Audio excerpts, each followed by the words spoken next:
My husband brought home a python without even asking me, saying it's always been his childhood dream, but now it's become my worst nightmare and I'm not sure our marriage will survive. 6 months ago, our corn snake unexpectedly died. My husband, 26 male, and I, 24 female, were both very upset. He was a cute little guy and still very young. My husband has owned several small reptiles during his lifetime, and he told me he was thinking of trying a milk snake this time instead of a corn or a garter. Instead, 2 months after our corn died, he came home with a baby Burmese python. Apparently it's always been his dream to own a Burmese. Not only am I pissed that he got something like that without consulting me, on the upside, where we live they are legal, but I had several reservations that have only grown since we've owned it. I have GAD and that thing triggers my anxiety like no other. When I was doing research about Burmese pythons, I kept reading stories about them killing pets, children, and even their owners. So now I'm freaked out and have barely slept for 4 months. This is made worse by the fact that my husband has no experience with large snakes, and the larger the python grows, the more it shows, and also by us having a cat.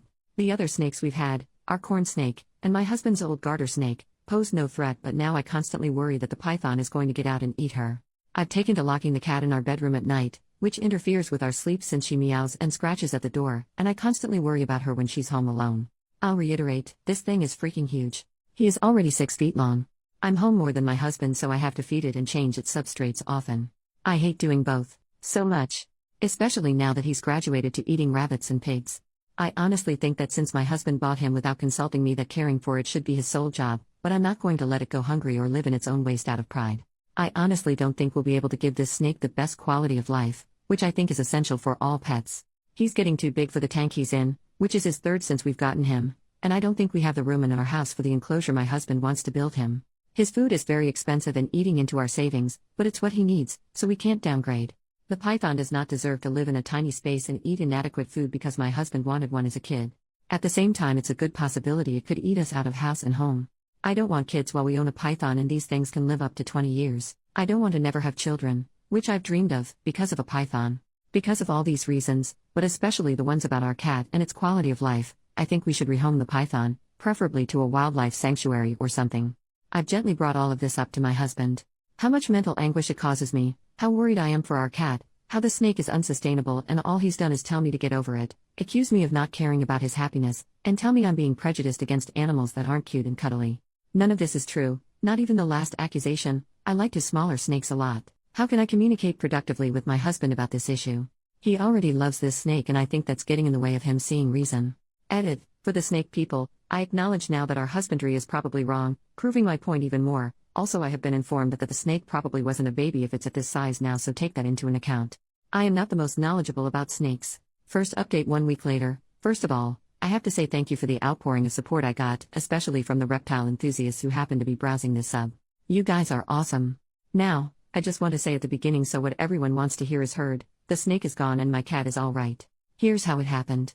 Thursday night, while I was replying to people in my post, several people suggesting talking to my husband's friend, who owns Burmese pythons, is an experienced reptile keeper, and could be a huge help.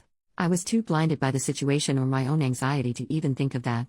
I messaged him on Facebook Thursday night and told him the situation. He was shocked at just how bad things were, but apparently he tried to warn my husband that owning small snakes and then jumping to a Burm is like thinking owning house cats makes you qualified to own a tiger, but my husband didn't listen. He's been busy going to reptile shows. Dude breeds venomous cobras. He's kind of a badass, so he only saw the snake in person once when we just got it and was immediately disturbed when I told him about the overfeeding, my husband's desire to start it on live food, and the fact that it free roams and is handed alone. He told me he'd come over the next day, Friday, and give my husband a real talking to, as well as do anything he could to help us rehome it. I decided I couldn't live another day in the house like that, and neither could my cat, so Friday morning I moved out to my mother's while my husband was at work.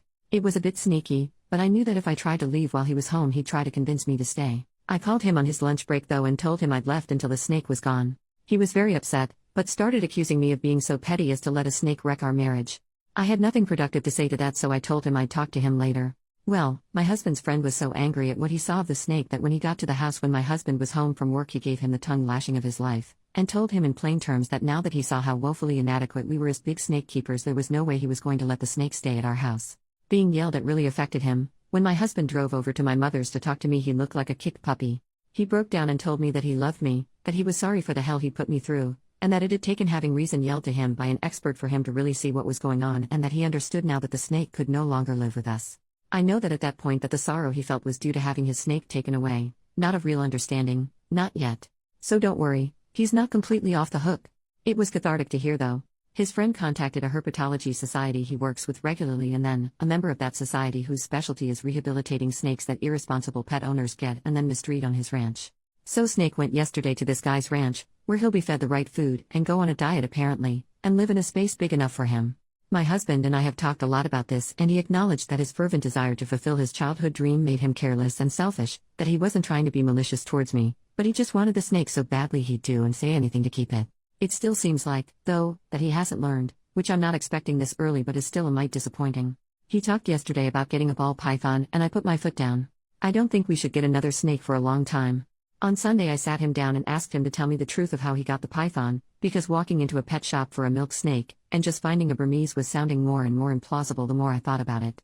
He admitted that he arranged to get one with a breeder online while he was telling me he wanted a little snake, meaning he was actively lying to me. This breeder is also a state away, meaning my husband participated in something illegal when he met up with him to get it, since transporting Burmese pythons across state lines is against the Lacey Act. I'm very angry about this. I'm upset about his lies, and I'm upset that he blew me off for months. He admitted he lied just because he knew I'd say no, which shows such an immaturity that almost disgusts me. I'm upset that he broke the law. I'm upset that he only listened to what I told him when it came from someone else. Apparently he's been having a quarter-life crisis that he didn't tell me about, because he feels that he should have accomplished more with his life at 26, he never went to college. I feel sympathy for him with that. But that's no excuse to treat me badly. I moved back home with Kitty last night, but our marriage is in severe jeopardy right now due to the lying and the lack of respect my husband has shown me. But I made vows to stick with him and I don't take those lightly. We're going to be getting counseling, which I hope will make him really see what was wrong with what he did, rather than a knee-jerk response to being in trouble, so to speak, and will strengthen us. If not, well, I'll have to consider my options. Second update 1 month later. Hi, I'm back. The snake is still gone, but I guess I'm coming back out of desperation. People messaged me wanting to know how I was doing anyway. On the surface, therapy has been going well. My husband has been doing everything right. He's been contrite, open-minded, and treats me like a princess at all times. I can tell at home that he's making a conscious effort to listen to my opinions and thoughts, and incorporate our therapist's suggestions into our lives. I feel like the hugest jerk saying this, but I don't think it's enough. Over these past weeks I've had to come to terms with the fact that something about how I view my husband has fundamentally changed.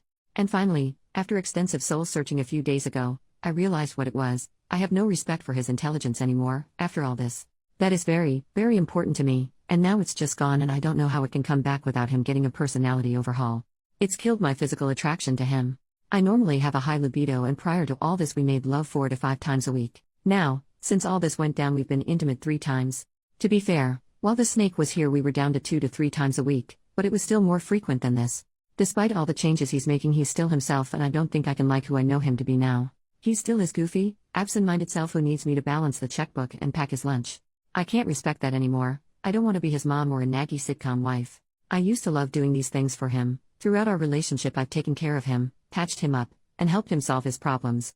I always saw it as the ultimate expression of love. Now I'm just sick of it. He can tell something's still wrong. He's irritated about my lack of forgiveness and lack of an intimate drive lately when he's objectively doing all the right things. But his lack of understanding towards my apprehension makes my feelings even more pronounced.